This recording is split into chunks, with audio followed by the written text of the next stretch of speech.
Bienvenidos chicos y chicas a una nueva clase de ciencias naturales, iba a decir. Sorry, que soy en el colegio hago clase de ciencia. Ahora nueva clase de preuniversitario popular Antumapu, clases de preparación para lenguaje. Como siempre ya sabemos cómo usar el espacio. Hoy día no traigo tantos ejercicios, pero de todas maneras todos sus comentarios, dudas, preguntas, consultas, si algo no queda claro, si quieren que explique de nuevo cualquier cosita, me escriben en el chat, por favor. Vamos con la escala de emociones. Del 1 al 9, ¿qué tan Julio Cortázar te sientes el día de hoy? Yo... yo soy el 5. ¿Cómo se sienten ustedes, chicos y chicas? Maca número 1, ánimo Maca. Javi también el número 1. ¿Han leído algo de Julio Cortázar alguna vez, chicos y chicas? Aprovechando que tenemos este excelente escritor aquí, les pregunto si han leído algo de Julio y si les ha gustado. Agustín manda el número 2. Sácame una foto así como que estoy mirando la luna. Gerali 1 y 5. Mucho ánimo, Gerali. Le agradezco por mandar sus números que la representan el día de hoy. ¿Nadie ha leído nada de Julio Cortázar, de verdad? ¿Alguna que haya leído algo de Julio Cortázar? Les recomiendo sobre todo La noche boca arriba. La casa tomada. Excelente, Javi, qué bueno. Si se recuerdan, tuvimos un fragmento de La casa tomada en una de las clases. Hicimos ejercicio con un fragmento de La casa tomada. Partes en los textos del colegio. Solo partes. Sobre todo yo les recomiendo La noche boca arriba. Excelente, excelente cuento. A ver, aquí. Dejo el nombre ahí. También hay otro cuento que es excelente, que es La autopista del sur, creo que se llama. A ver, lo voy a buscar al tiro, porque es excelente ese cuento también. A ver, La autopista del sur. Sí, La autopista del sur. También lo recomiendo, excelente, excelente cuento. Muy recomendados ambos cuentos, excelente autor. Y bueno, como siempre, los primeros instantes de la clase es para saber con qué ánimo llegan y desearles una excelente jornada. Ojalá que hayan tenido un día muy lindo y que el final del día también esté provechoso para todos, para todas. Vamos entonces con el resto de la clase, chicos y chicas. Entonces, hoy día tengo preparada una clase de resumen con las estrategias con las que enfrentamos las distintas preguntas de la prueba. Ya conocemos y hemos revisado todos los tipos de preguntas que existen en la prueba. Ya sabemos cuáles son los tipos de preguntas. Preguntas de información textual, inferencia local, inferencia global, preguntas de transformar, preguntas de la habilidad de evaluar, reconocer. La verdad es que ya hemos analizado todos los tipos de preguntas, simplemente falta dar la prueba y sacar un excelente puntaje. Básicamente, las habilidades, las competencias que necesitamos manejar o identificar y dominar, ya las tenemos todas conocidas. Ya sabemos todos los tipos de preguntas de la prueba. De aquí en adelante, bueno, esta es la última clase como de ese tema, de resumen, y después de esta clase, a partir de la próxima semana, vamos a estar solamente con clases con los tipos de texto. Muchas veces conocer la estructura y las funciones de los diferentes tipos de textos nos va a ayudar muchísimo para rápidamente obtener información y también para saber algunas características que podrían llegar a preguntarnos o que nos podrían servir para responder preguntas de forma más fácil. Hay varias preguntas en que te dicen como cuál es el objetivo, la finalidad comunicativa del texto, y es súper sencillo y más rápido identificar la respuesta correcta si yo ya sé que, por ejemplo, los textos expositivos buscan aumentar el conocimiento del receptor. si el texto argumentativo busca convencerte o persuadirte de cierta cosa. Entonces, cuando veo un tipo de texto y me hacen una pregunta como ¿cuál es el motivo o cuál es el propósito comunicativo? Yo al tiro sé, mira, este es un texto argumentativo, me quiere convencer de tal cosa. Voy a buscar la alternativa que se parezca a eso y va a aparecer por algún lado convencer al emisor de participar de tal proyecto, por ejemplo. Perfecto, tiene que ser esta porque convencer y persuadir son las funciones del texto argumentativo. Por lo tanto, desde la próxima clase, quizás un poco hoy día, si alcanzamos a ver el inicio de los textos expositivos el día de hoy, pero a partir de la próxima semana, puras clases de análisis de los tipos de texto. Vamos a trabajar todos los tipos de textos que nos podemos encontrar en la prueba, cuál es su función, sus típicas características, su estructura, componentes, etcétera, etcétera. Bien, así que básicamente felicitarlas a todos y todas los y las que están aquí, porque ya dominamos, ya conocemos todos los tipos de preguntas que salen en la prueba y sabemos las estrategias que debemos usar para enfrentar cada tipo de pregunta. Sabemos reconocer un enunciado, un encabezado de una pregunta y decimos al tiro, esta de transformar, porque me pasan una frase y la tengo que transformar en otra cosa. O ya, esta es de síntesis local, porque me piden el tema principal del párrafo 4. Esta es una pregunta de relación, porque me piden cuál es, qué relación se establece entre el párrafo 5 y 6, por ejemplo. Ya conocemos todos los tipos de preguntas, así que los y las felicito de verdad. Simplemente nos queda ejercitar muchísimo para prepararnos y dominar completamente estas estrategias para enfrentar las 3 competencias de la PAES. Vamos allá. Comenzamos entonces, chicos y chicas. Hola, profe, siento lo tarde. No se preocupe, Ángelo, bienvenido, gracias por asistir.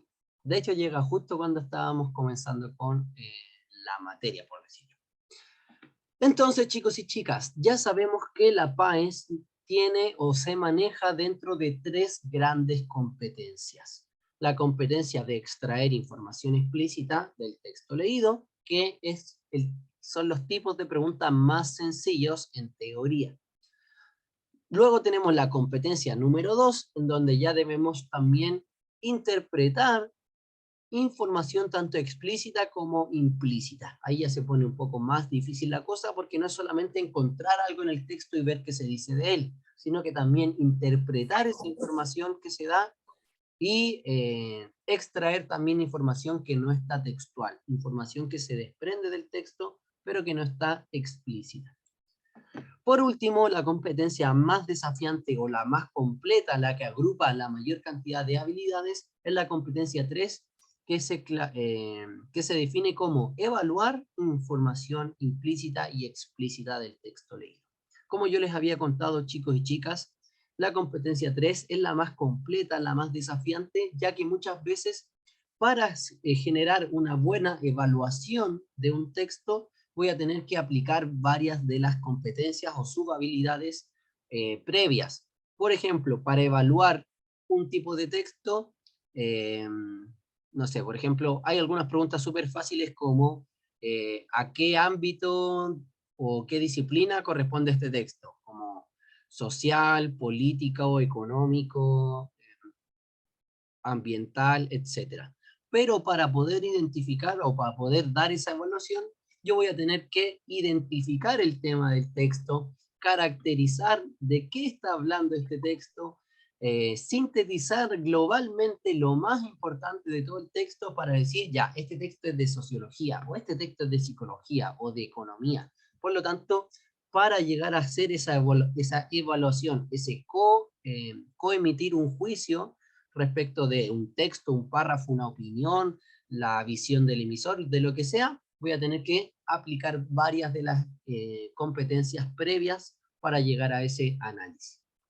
Entonces, para la primera competencia, extraer información explícita del texto leído, esta se divide en estas 3 habilidades, que son comprender, analizar, identificar, que es la más sencilla, simplemente encontrar algo, y por último, caracterizar. Me dan un sujeto generalmente, y se caracteriza, y me piden caracterizar a un personaje, a una situación, me piden caracterizar a algún animal o lo que sea, ¿bien?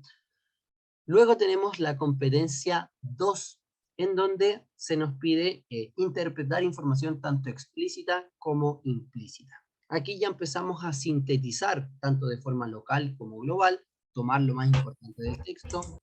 Tenemos preguntas de inferir localmente, las primer tipo de inferencias que son cuando ya me dan el lugar de donde yo tengo que hacer la inferencia. Y por último tenemos las habilidades de interpretar. Interpretar o analizar e interpretar. Esto quiere decir darle sentido, atribuirle algún significado a lo que yo estoy leyendo. Eso es interpretar. Para finalizar, como les contaba, la competencia 3, evaluar información implícita y explícita. En este caso, las subhabilidades o subcompetencias son inferencias globales. En este caso, a veces nos dan un tema, el tema que toma todo el texto y nos piden realizar alguna inferencia, aunque ya hemos visto que esto también tenemos que apoyarnos en el texto para realizar esas inferencias, aunque sean globales. Siempre debería haber una marca textual, una frase, un párrafo que me permite y me justifica elegir la alternativa correcta. Las preguntas de transformar, hemos visto que a pesar de estar en la competencia 3, muchas veces son las más sencillas, ya que nos piden transformar alguna idea o alguna frase en un refrán o en otra frase. La clase del día lunes veíamos como una pregunta de transformar, que en teoría es de la dificultad más difícil. La verdad es que era bastante sencilla una pregunta, por ejemplo, ¿cómo podemos explicar? No me acuerdo textual perfecto la pregunta, pero era como, ¿cómo se puede, qué refrán expresa mejor la idea de el deterioro ambiental que está causando el hombre?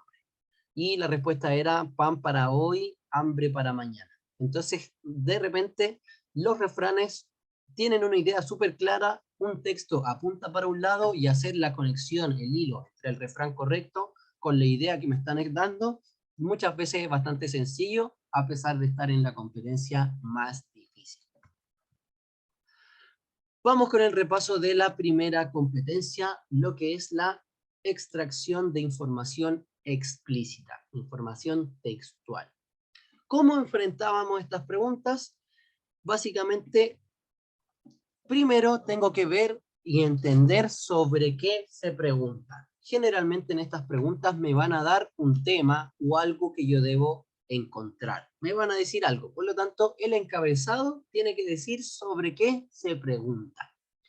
Una vez que ya sé, ya identifiqué sobre qué me están preguntando, yo voy a ir a ver dónde se encuentra esto sobre lo que me preguntaron. Puede ser un personaje, puede ser una acción, puede ser una opinión, puede ser, bueno, cualquier cosa, la verdad. Entonces, ya sé sobre qué me preguntan, voy a buscarlo al texto. Idealmente, ojalá, como siempre, poder ahorrar tiempo si es que yo ya me acuerdo, esto estaba al principio, o estaba por la mitad, o estaba al final. Mucho mejor aún si yo ya destaqué la idea central párrafo por párrafo, entonces me acuerdo, esto sale en el primer párrafo, era lo más importante. Por último, como ya sé sobre qué se pregunta y dónde ya lo encontré en el texto, tengo que ver qué se afirma sobre eso que me preguntaron. Y finalmente voy a evaluar las alternativas. Estas son las preguntas más sencillas de la prueba, simplemente veo de qué me preguntan, dónde estaba en el texto y qué se dice sobre eso que me preguntaron. Lo malo es que muchas veces estas preguntas nos toman un poco más de tiempo, ya que debemos siempre volver al texto para encontrar la respuesta o ver qué se dice sobre ello, qué se afirma al respecto.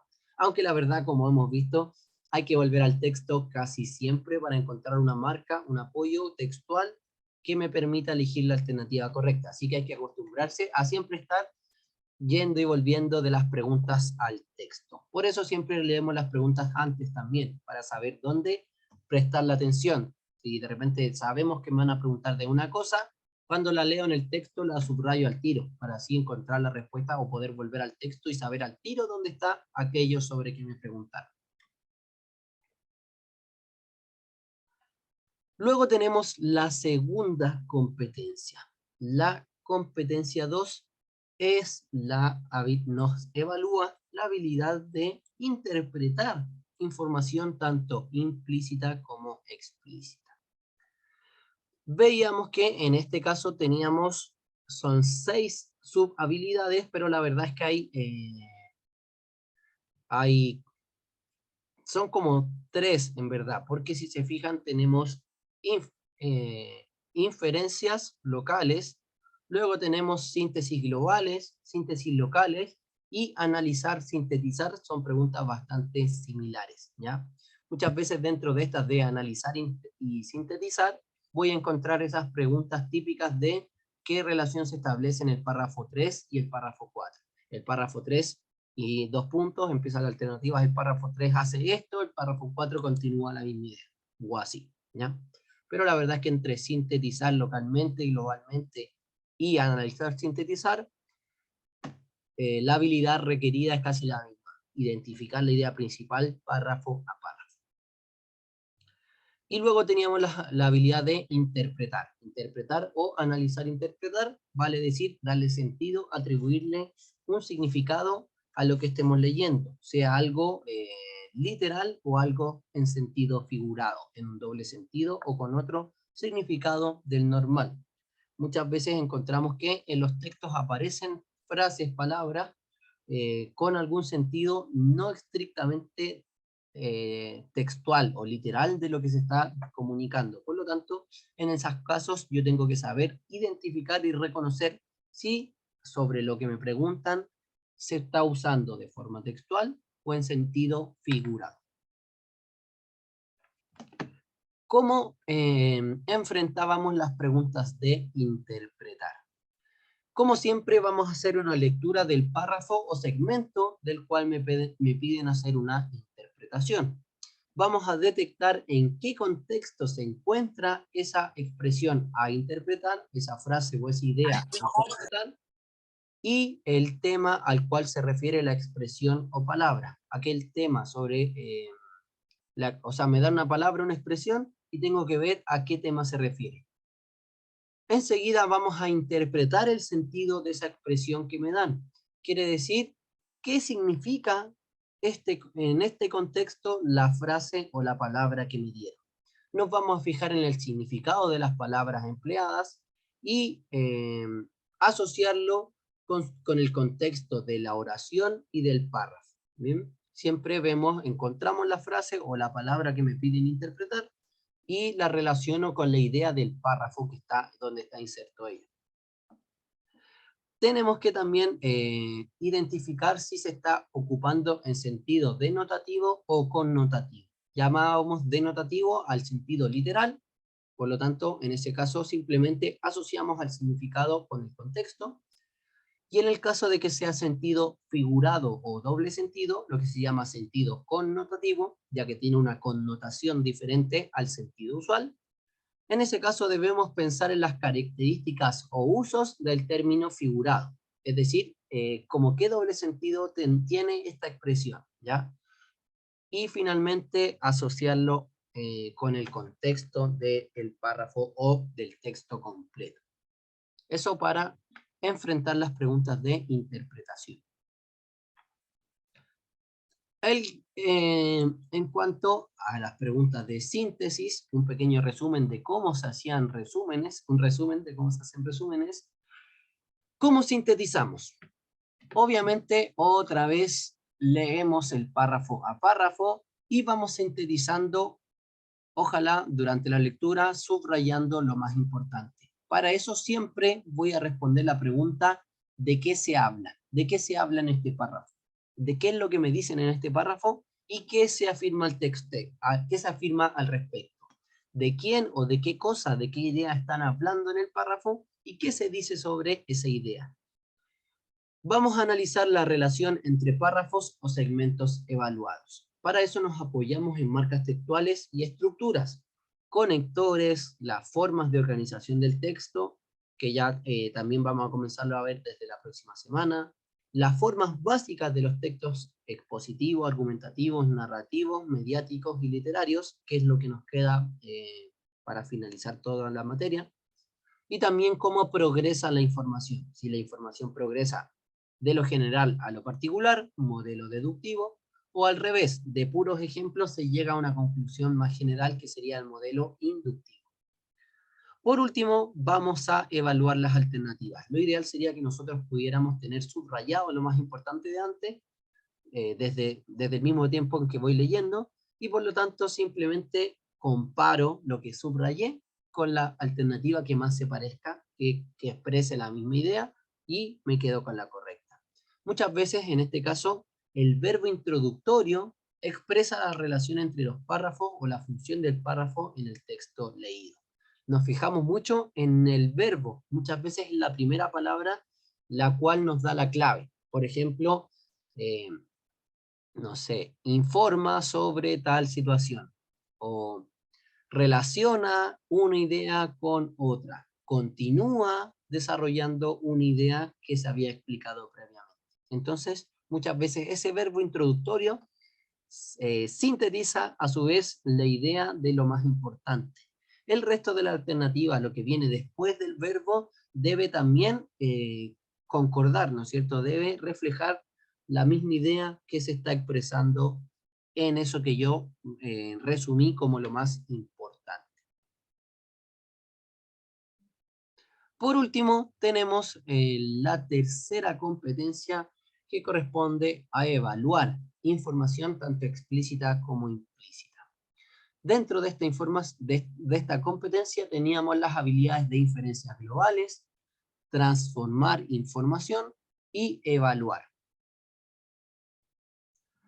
En el caso de las inferencias globales, lo hemos estado practicando, ejercitando todas estas últimas clases. Lo primero es lo mismo de siempre, leer todo el fragmento y sintetizar el fragmento. Ir subrayando lo más importante de cada párrafo. Y también en este caso se nos sugiere interpretar la intención comunicativa, es decir, lograr extraer qué busca comunicar este texto, cuál es el propósito, qué cosa nos busca transmitir. En este caso, el tema y la intención nos dan un contexto y delimitan las posibilidades de inferencias válidas. Si yo ya identifiqué lo más importante, sinteticé el fragmento y supe entender la idea general del texto. Este texto busca comunicarme tal idea, entonces yo ya sé de qué trata el texto, cuál es su tema y cuál es la intención, a dónde apunta el texto. Por lo tanto, eso nos va a dar un contexto y nos va a delimitar, nos va a poner los márgenes de qué es lo que yo puedo interpretar de este texto. Si el texto habla de un tema, yo no puedo interpretar un tema nada que ver o una idea que se aleja de las ideas que están presentes en el texto. Como siempre, nos apoyamos en el texto. Y si el texto tiene tal idea, yo identifiqué tales ideas principales, tal intención comunicativa que busca transmitir tal emoción o tal idea o tal concepto, no debería salirme de ahí para hacer la inferencia. La inferencia tiene que ser algo relacionado con ese tema. Enseguida, paso 2, vamos a reflexionar sobre lo leído. Para eso, como hemos visto también en las últimas clases, que nos han tocado hartas preguntas de inferencia, muchas veces nuestro conocimiento de mundo aporta bastante información para complementar el análisis.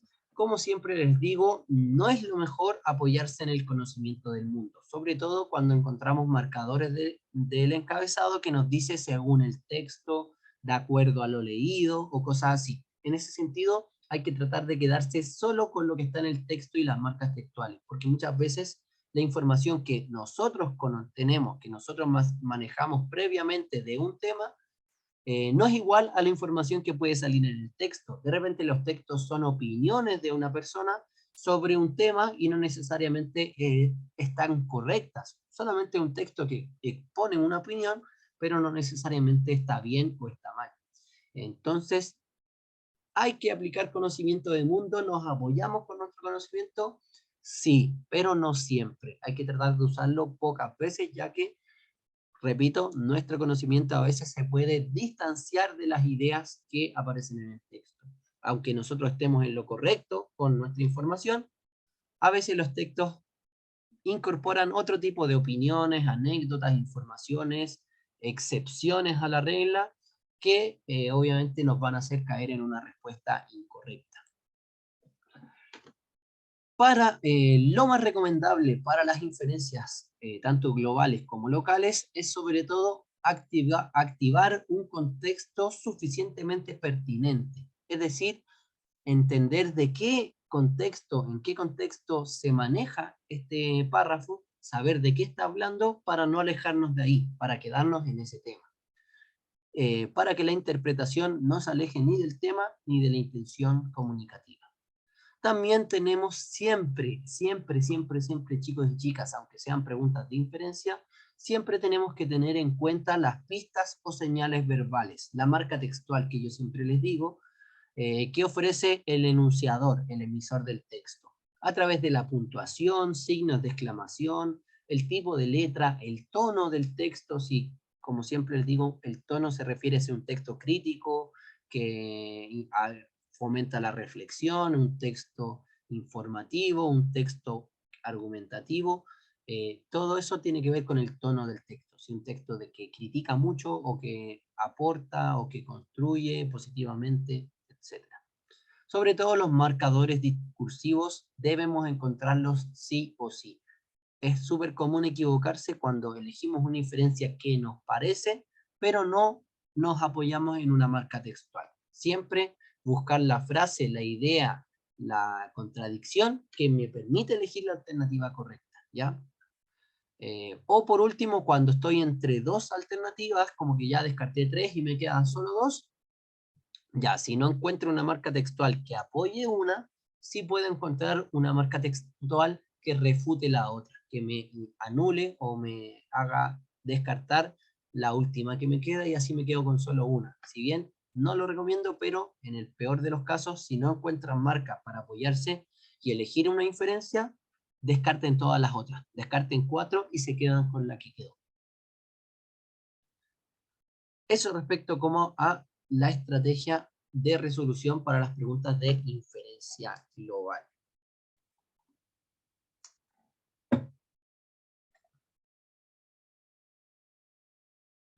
Por último, las preguntas que nos evalúan la habilidad de evaluar. Que nos evalúan la habilidad de evaluar. ¿Cómo enfrentamos estas estrategias, estas preguntas que nos piden evaluar? Siempre hacemos una lectura reflexiva del segmento. Es decir, vamos a leer el segmento, leer el párrafo, leer el fragmento, el texto completo, comprendiendo, analizando, interpretando, infiriendo y sintetizando el texto, identificando también el tono y propósito comunicativo.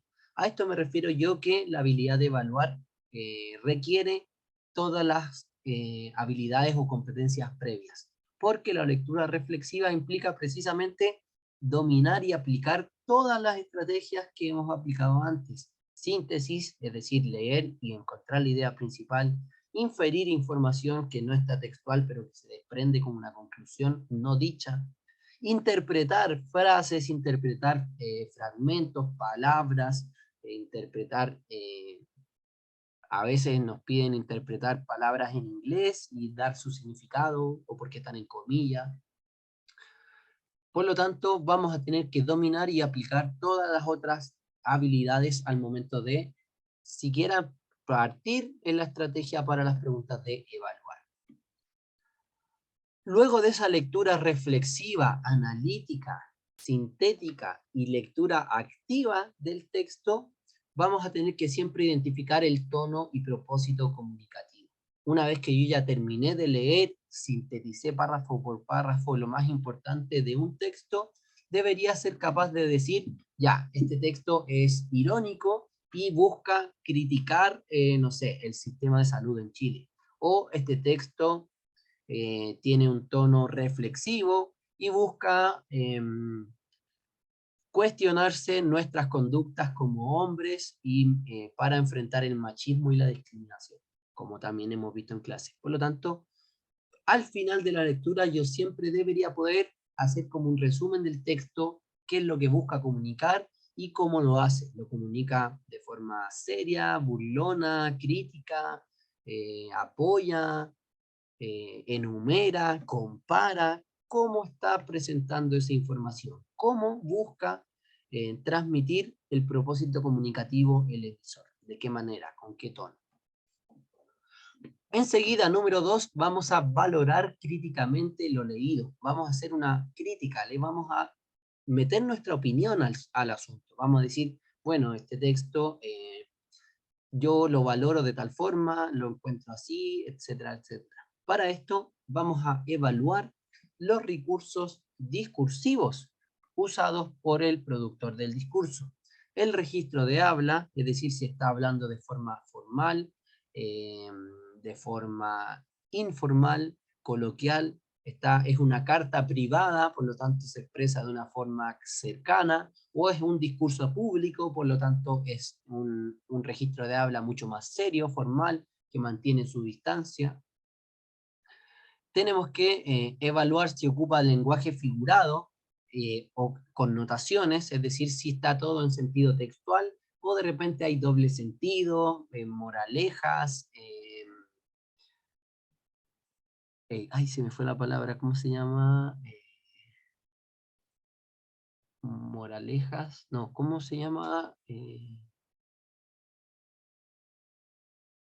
Ay, cuando yo quiero decir algo, pero lo digo de otra forma, con otras palabras, como de forma camuflada. No es moraleja, es... Uy, se me fue la palabra completamente. Em, si alguien me puede ayudar en el chat, ¿cómo se dice cuando yo quiero decir algo, pero lo digo con otras palabras?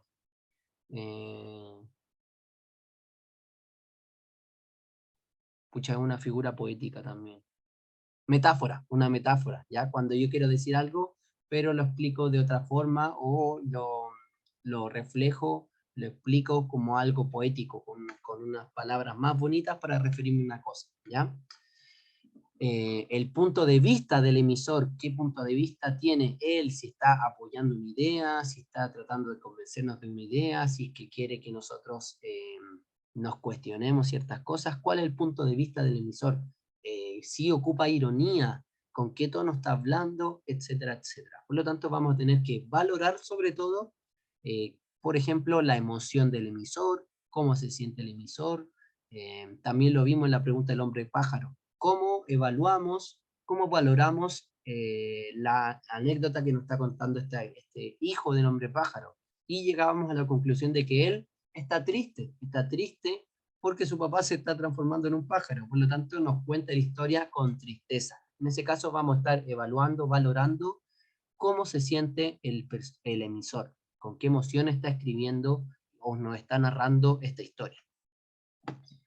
El paso número 3 corresponde a evaluar la pertinencia de los juicios presentes en las alternativas. Evaluar la pertinencia de los juicios presentes en las alternativas. Vale decir, qué tan certeros, qué tan iguales son las alternativas a los juicios, a las valoraciones que yo le di al texto. Cada una de las alternativas presenta un punto de vista sobre algún aspecto del texto. Según lo planteado por el texto y la valoración personal que hicimos de ese texto, tenemos que evaluar los juicios de las alternativas. Cada alternativa va a ser un juicio y tenemos que ver, comparar cómo fue el juicio que hicimos nosotros del texto versus los juicios que están en las alternativas. Y finalmente, como siempre, nos apoyamos en el descarte, buscamos marcas textuales que nos permitan elegir una alternativa y descartar las otras 4 o 3, dependiendo de la pregunta. Hay preguntas con 4 alternativas. Considere la alternativa que presenta valoración validable según lo presentado por el texto y según lo que nosotros inferimos, comprendimos, analizamos, sintetizamos y que en el fondo llegamos a hacer esa evaluación, a coemitir un juicio respecto del texto que acabamos de leer. Bien, esa era la estrategia de resolución de evaluar. No sé si queda claro, tienen dudas, chicos y chicas, respecto a cualquier de los tipos de preguntas, si hay alguno que les dificulta más como para verlo más en detalle. ¿Hay algún tipo de pregunta que les parezca más raro, más difícil, o que se hayan dado cuenta, hoy, profe, siempre me equivoco en las de síntesis, siempre me equivoco en las de valorar, en las de transformar no creo, esas son como facilitas. Son esas tres tipos de competencias con todas esas preguntas. ¿Hay algunas que les cueste más como para hacer un análisis? Las de evaluar me cuestan. Sí, como les decía, las de evaluar, lo acabamos de ver. Para llegar a evaluar tenemos que aplicar todas las otras, casi siempre tenemos que aplicar todas las otras estrategias. Por eso muchas veces son difíciles las preguntas de evaluar, ya que voy a tener que identificar el tema, caracterizar una personaje, sacar inferencias globales, sintetizar párrafo a párrafo. Por lo tanto, estas preguntas siempre son de las más difíciles. Muchas veces también uno, al momento de evaluar, aplicamos mucho de nuestra opinión para evaluar. Por ejemplo, para algunas personas, no sé, un narrador parece que está triste, melancólico. Para otra persona que lee exactamente el mismo texto, puede pensar que el emisor está enojado por el mismo poema, por la misma narración. Dos personas, bueno, todas las personas podemos sentir emociones diferentes que se nos transmiten a través de ese texto. También influye mucho cómo estamos nosotros de ánimo. A veces yo estoy feliz y me parece que el texto está súper alegre o motivante, o a veces yo estoy triste, bajoneado, desganado, y obviamente el texto como que no me entra o no lo proceso y al final me frustro y elijo cualquier alternativa. Entonces, lo más importante para la estrategia de evaluar, ya vimos el paso a paso, ¿no es cierto?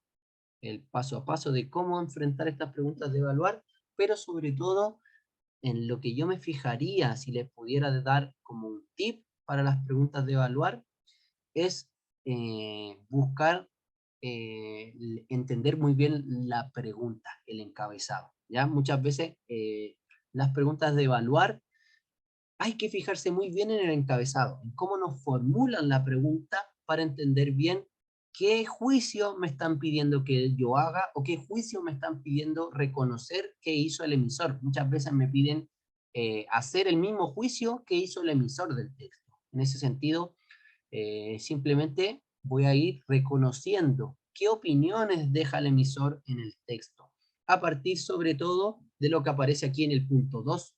Yo voy a tener que ver qué recursos discursivos usa el emisor.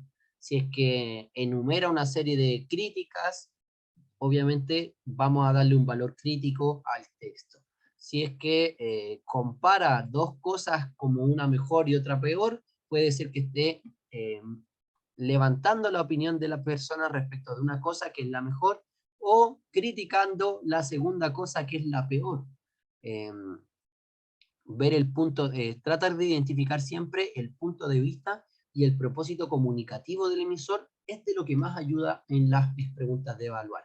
Así que, sobre todo en esas preguntas de evaluar, vamos a tratar de buscar el propósito comunicativo. Terminando de leer el texto, yo voy a decir, ya, mira, los 3 párrafos primeros hablan de tal tema, y luego en los últimos 2 párrafos como que se cambia de tema, pero sigue tratando un poco esta idea, como que la sigue desarrollando.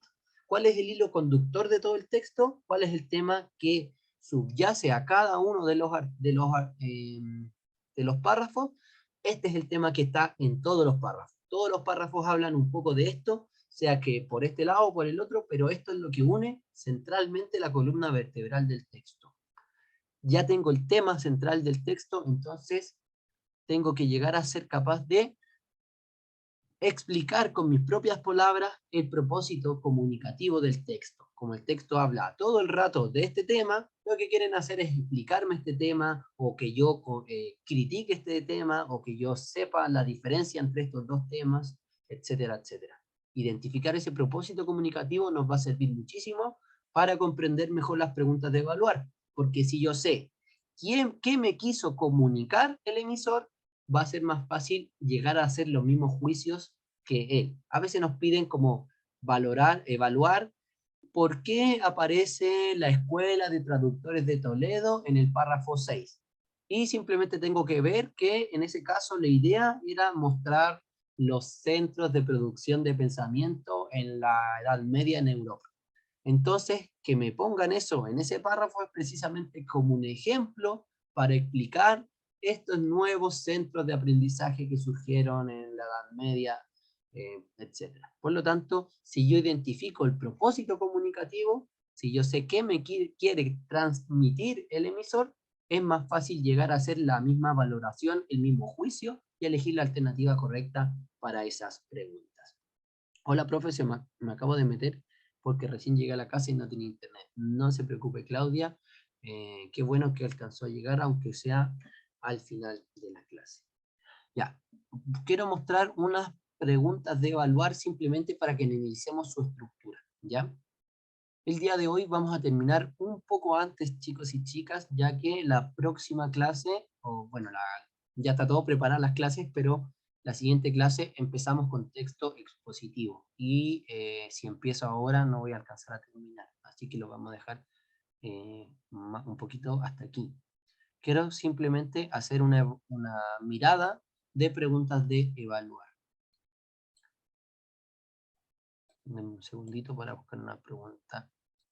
Aquí tenemos una pregunta de evaluar. Una pregunta que nos costó harto la clase del lunes, que nos equivocamos harto, que es la pregunta 2. A partir de la idea desarrollada en el texto, la discrepancia es considerada como. Aquí tenemos un claro ejemplo de pregunta de evaluar, porque nos piden, nos dan un concepto, en este caso la discrepancia, y nos piden evaluar cómo se considera en el texto. Además, esta pregunta era el doble desafiante porque no aparecía la palabra discrepancia en el texto mismo. Había que entender que discrepancia era lo contrario de concordancia. Y por ahí llegar a entender que la discrepancia, en este ejemplo, era algo positivo porque fomentaba el diálogo, fomentaba la reflexión. A partir de la idea desarrollada en el texto, la discrepancia es considerada como. Entonces, ¿cómo enfrento una pregunta de evaluar como la de este tipo? Primero que nada, tengo que ver sobre qué me preguntan. ¿De qué me están preguntando? Sobre la discrepancia. ¿Qué me preguntan sobre la discrepancia? ¿Cómo se considera en el texto la discrepancia? ¿Cómo se presenta? ¿Es algo bueno, algo malo? ¿Qué característica, qué valor, porque estamos evaluando, qué valor se le da a la discrepancia en el texto? Por lo tanto, yo tenía que ser capaz de buscar esta idea, bueno, de reconocer de que me preguntan por la discrepancia y que tengo que asignarle un valor. Si es algo valorable, algo incomprensible, algo natural, algo nocivo o algo irrelevante. Voy a buscar la discrepancia en el texto. Y me encuentro que en el texto no aparece la palabra discrepancia. ¿Qué puedo hacer? ¿Cómo me enfrento si es que no encuentro o no sé de dónde apoyarme textualmente? Como el texto me pregunta, o como la pregunta me hace relación con la discrepancia, tengo que relacionar las ideas principales de cada párrafo con la idea que me están pidiendo encontrar y valorar. En este caso, teníamos que el primer párrafo nos señala básicamente que hay gente que no puede leer opiniones que no le gusten, que hay gente que frente a una frente a un texto con una opinión que no es igual a la suya, simplemente se enojan y estallan sin filtro con ventilador. Esa es la primera idea del párrafo 1. La idea central es que hay gente que no tolera las opiniones contrarias a la suya. El párrafo 2, si se fijan, yo para completar el análisis correcto de la pregunta de evaluar, voy a estar haciendo síntesis, inferencias de todos los párrafos. Voy con el segundo párrafo. El segundo párrafo nos dice, es cosa de ver tweets y blogs, una reacción extrañísima porque en el mundo que nos movemos, ¿qué tan certeros son los que dicen tener la razón y fuerza? Hemos presenciado como un gobierno que parecía tenerlas todas, se confunde y desdice todos los días, y eso que cualquier gobierno y sus ministros, no son, si no son ejecutivos, ¿qué son? Improvisadores, meros opinantes, agitadores ideológicos. Entonces este segundo párrafo, ¿qué hace? Se sorprende y se hace preguntas. Estas preguntas que aparecen en el párrafo 2 se llaman preguntas retóricas. No significa que el emisor no sepa la respuesta, significa que nos hace estas preguntas para que el lector reflexione sobre alguna idea. En este caso nos están preguntando,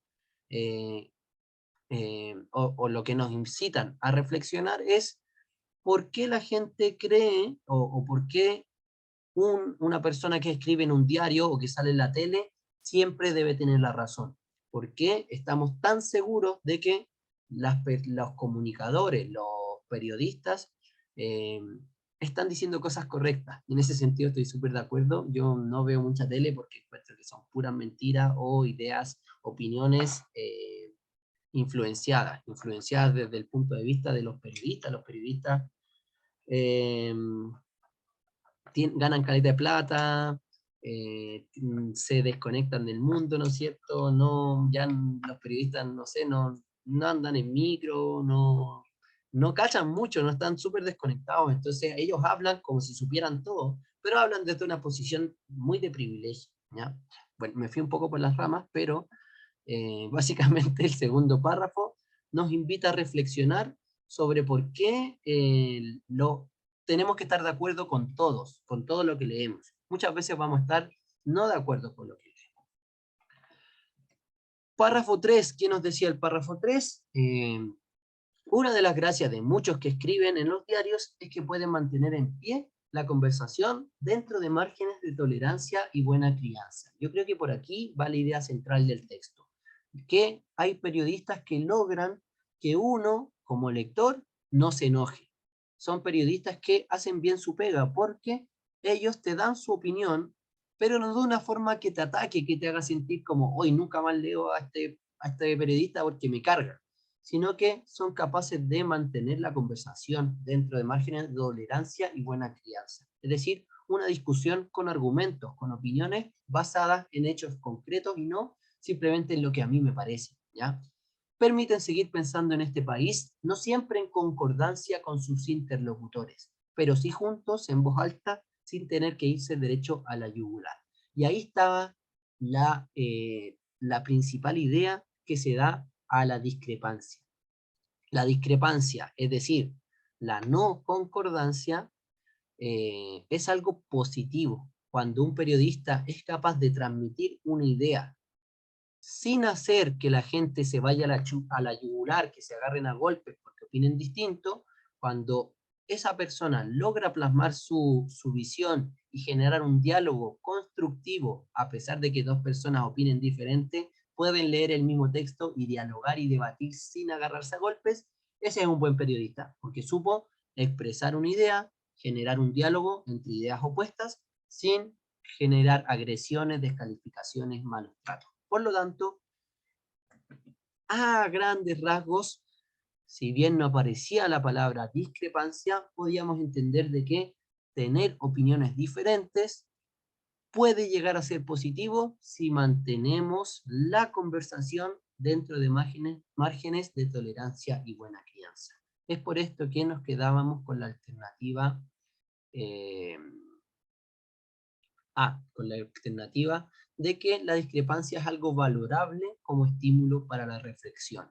Se señala de que eh, esa discrepancia de opiniones permite seguir pensando en este país. Cuando nosotros encontramos dos opiniones diferentes, pero podemos seguir pensando y hablando, conversando en voz alta, sin atacarnos, es algo bueno. Fomenta la reflexión. Esa discrepancia de opiniones fomenta la reflexión. Por lo tanto, nos quedábamos con la A. Si no hubiera sido tan sencillo, obviamente, para mí es fácil porque ya he leído este texto varias veces y porque sé enfrentarme como a a los tipos de preguntas. Pero si no podemos encontrar la alternativa correcta, descartamos las alternativas que son incorrectas. En este caso, la B, incomprensible cuando existen objetivos comunes. No, en ningún momento se dice que no se pueda comprender que dos personas que tienen un objetivo común piensen o opten por caminos diferentes. Todo lo contrario, el texto nos dice que independiente de que opinemos lo mismo, podemos llegar a acuerdos o a debatir simplemente aunque no tengamos objetivos comunes. Es decir, en el texto nunca aparecen los objetivos comunes, tampoco aparece que algo sea incomprensible, así que la descartamos. ¿Natural en toda actividad periodística? No, tampoco nos aparece la idea de que toda actividad periodística, toda novela, o sea, toda noticia, siempre van a tener ideas opuestas. No, y aquí sí podemos apoyarnos en nuestro conocimiento del mundo. No vemos la noticia y un periodista presenta la noticia y el otro comentarista le dice, oye, no estoy de acuerdo con eso. No se ponen a pelear o a discutir en cada noticia. Por lo tanto, la discrepancia no es natural en toda actividad periodística. La discrepancia es considerada como nociva por cuanto impide el acuerdo. No, en este caso tampoco el texto señala que hay que llegar a acuerdos. Nunca se dice que hay que llegar a acuerdos, que todos tenemos que opinar lo mismo. Simplemente que hay que discutir con tolerancia y respeto de las opiniones de los demás. Si a mí no me gusta la opinión de otro, igual tengo que escucharlo, respetarlo o respetarla, y si quiero que me respeten a mí, me escuchen a mí, tengo que escuchar al otro. Así de sencillo, así de simple. No puedo ir y atacar a alguien eh, solamente porque no estoy de acuerdo con él. Por lo tanto, en este caso, buscar acuerdos no es algo necesario. Por lo tanto, y tampoco aparece que algo sea nocivo. Así que también la descartamos. Y por último, la discrepancia es considerada como irrelevante si existen reales convicciones. Tampoco en el texto se hablan de reales convicciones. Todo el texto nos invita a darnos cuenta de que hay que discutir, hay que conversar sin agredirnos, sin faltarnos el respeto. Por lo tanto, la mejor alternativa, la alternativa que expresaba un poco la idea general de todo el texto, era la alternativa A, que la discrepancia era valorable como estímulo para la reflexión, que un buen periodista nos invita a pensar en este país, a pesar de no estar de acuerdo, y no agarrarnos a golpes, mantener la conversación en términos de, dentro de márgenes de tolerancia y buena, ¿cómo era? Tolerancia y buena crianza. Si se fijan, chicos y chicas, y vuelvo a repetir, ¿por qué son tan difíciles las preguntas de evaluar? Porque vamos a tener que aplicar todas las competencias previas. Tenemos que hacer síntesis, párrafo a párrafo, tenemos que analizar la información entregada, tenemos que relacionar los párrafos para buscar una idea central y sobre todo tenemos que entender el foco y el propósito comunicativo. Si yo soy capaz de leer este texto y darme cuenta que lo que transmite, que lo que busca transmitir es precisamente que la discusión es buena, porque aunque no estemos de acuerdo 100%, podemos conversar de forma civilizada y llegar a... No, ni siquiera el texto habla de llegar a conclusiones o acuerdos, sino que simplemente que dos personas que opinan diferente sean capaces de conversar de forma racional, de forma civilizada. Si yo soy capaz de darme cuenta que el texto apunta a eso, es mucho más fácil llegar a la alternativa correcta. Por eso yo les mostraba, bueno, todo ese paso a paso. A mí, bueno, y a las demás personas que les cueste las preguntas de evaluar, les recomiendo anotar esta estrategia de resolución en algún cuaderno, ojalá en su cuaderno de lenguaje, para los y las que tienen, anotar este paso a paso. Porque simplemente ya anotándolo se van a acordar, oh, esta pregunta es de evaluar, ¿ya qué tenía que hacer? Aplicar todas las estrategias, es decir, sintetizar párrafo a párrafo, buscar las relaciones entre los párrafos, buscar el propósito comunicativo. ¿Qué me quiso transmitir este texto? Ya tengo el tema de cada párrafo, busco el tema central que une todos los párrafos y busco explicar con mis propias palabras cómo me transmitieron ese tema, de qué habla y qué me quieren decir de eso que se está hablando, qué me están transmitiendo, cuál es el propósito de este texto, qué me quiere comunicar. Si yo identifico eso, ya va a ser mucho más fácil generar críticas, emitir juicios de lo que yo estoy leyendo, comparar con las alternativas y por último, escoger la alternativa correcta o descartar las alternativas incorrectas. Perfecto, chicos y chicas. Como les conté, hoy día terminamos un poquito antes, ya que quería hacer esta clase de resumen, pero no quiero empezar la próxima clase de... Nos queda media horita y no quiero empezar la clase de texto expositivo que tenemos para la próxima semana. Así que lo vamos a dejar hasta aquí. Y lo que sí, como ya estamos, hemos completado el análisis y hemos conocido la estrategia para enfrentar todas las preguntas, estamos en buen momento para realizar un nuevo ensayo general. Así que ya la próxima semana comenzamos lunes y miércoles con texto expositivo y esos días les voy a estar informando sobre el ensayo que les voy a pedir que hagan en sus casas, chicos y chicas. Lamentablemente no hemos coordinado un nuevo ensayo presencial, así que como las otras veces les voy a dejar el ensayo en cursos, les voy a dar un plazo para hacerlo hasta, les voy a avisar, ¿no es cierto? Probablemente hasta la última semana antes de vacaciones. Y eso, les voy a dejar las instrucciones para que hagan el ensayo y después lo revisamos en conjunto todos y todas. La idea, sobre todo, es que, repito, como ya conocemos las estrategias y los tipos de preguntas y las estrategias para enfrentar todos esos tipos de preguntas, ahora deberían tener sus puntajes un poco mayores. Y bueno, todo este final de segundo semestre vamos a hacer hartos ensayos. Así que por ahí ojalá que puedan dejar un tiempo libre, algún espacio que sepan que tienen 2 horitas libres a la semana para realizar ensayos, porque de aquí en adelante lo que más sirve, sobre todo, una vez que ya conocemos toda la materia, es practicar, practicar, practicar. Hacer ensayos del DEMRE, de Pedro Valdivia, los ensayos que pillen, hacerlo. Yo les voy a dejar algunos oficiales, pero si ustedes pueden hacer otros también, se los recomiendo muchísimo.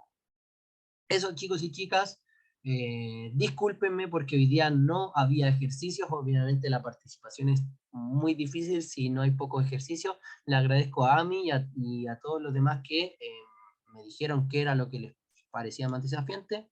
Y eso, lo dejamos hasta aquí por hoy. No se salten la clase del siguiente bloque, no se olviden que todavía queda un bloque más tarde, así que eso, chicos y chicas, un gran abrazo, que estén muy bien. Nos vemos el día lunes para conocer el texto expositivo, todas sus características y para las instrucciones para el nuevo ensayo que vamos a realizar en conjunto.